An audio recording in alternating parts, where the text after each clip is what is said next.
अखंड आर्याव्रत आर्य त्रिदंडी महासभा ने बुलाई प्रेस वार्ता। लव जिहाद और लैंड जिहाद के मामलों में न्याय की मांग। ऋषि कुमार द्विवेदी, राष्ट्रीय अध्यक्ष। अखंड आर्याव्रत आर्य त्रिदंडी महासभा द्वारा एक विशेष प्रेस वार्ता का आयोजन किया गया। इस प्रेस वार्ता का मुख्य उद्देश्य लव जिहाद और लैंड जिहाद के मामलों से पीड़ित लोगों को न्याय दिलाना और इन विषयों पर संगठन की आगामी रणनीति को सामने रखना था। महासभा के राष्ट्रीय अध्यक्ष ऋषि कुमार द्विवेदी के नेतृत्व में आयोजित इस कार्यक्रम में संगठन के कई प्रमुख पदाधिकारी मौजूद रहे। ये मामला गोमती नगर थाने से संबंधित है। ये दो महिलाएं बैठी हैं, इनके साथ बहुत ही बड़ा अत्याचार हुआ है। इनके पूरे परिवार में इनके ससुर को, इनके दोनों पतियों को एक चक्रव्यूह, एक षड्यंत्र रच करके उनको तीनों लोगों को जो है रास्ते से हटाया गया, उनको खत्म किया गया।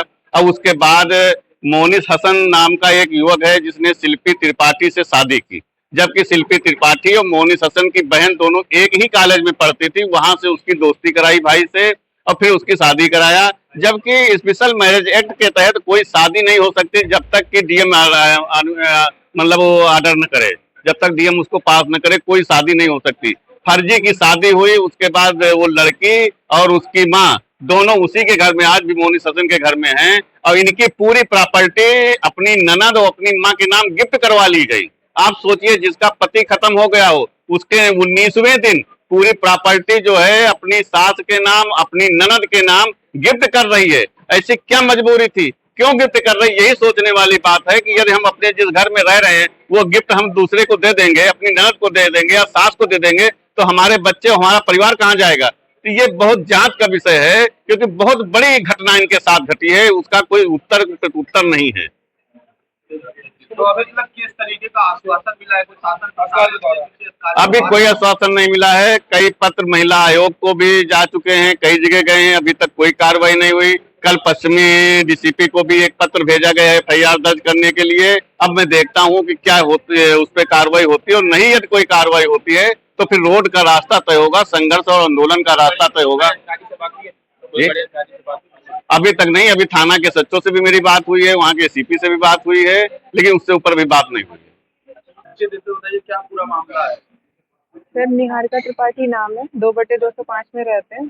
जब से हम लोग के घर में एक भी मतलब कहते हैं ना जेंट्री खत्म हुई है, तब से मोनिस हसन का हमारे घर में पहले तो इनको घुसने नहीं दिया जाता था, इनको घुसने दिया नहीं जाता था। हम ही ने सोचा कि भाई नंद है, होता नहीं, इकलौती बहन है भाई, थोड़ा बहुत तो हमने ही थोड़ा सा इनको सपोर्ट किया कि भाई आए जाएं, अपना बहन है, 2 भाई हैं।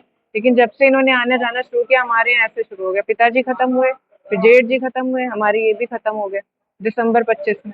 उसके बाद से मोनिस हसन हमारे घर में ही रहने लगे। हमें निकाल दिया, पर खुद उसी में रहने लगे थे।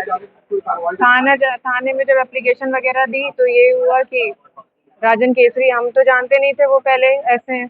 हमने कईयों एप्लीकेशनें दी, उन्होंने सिविल का मामला कर करके आख्या लगा के, रिपोर्टें लगा के नेगेटिव हम लोग के खिलाफ, ऊपर से ये मुकदमा लगवा देंगे, वो करवा देंगे, घर खाली करवाएंगे, ये सब धमकियां उल्टी सीधी। तो डर भी बना रहता था, क्योंकि हम लोग के बच्चियों के साथ रहते हैं घर में। फ्लैट है वो भी गिफ्ट डीड करा रखा है, और जो कुछ भी है सोना चांदी रुपए पैसे सब लेके हमारी सास को लेके चला गया। सर करिए, वही तो बता रहे हैं, गिरफ्तारी नहीं हुई है, वही तो बताया भी आपको। नहीं, कुछ नहीं हुआ ऑफिसर, और वो घर भी गिफ्ट डीड करा रखा है। हमारी कोई मुलाकात नहीं है उनसे।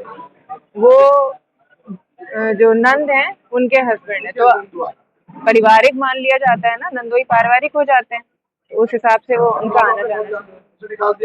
हाँ, अब जितनी हम लोग की प्रॉपर्टी है सब गिफ्ट डीड करा रखी है उन्होंने सास से।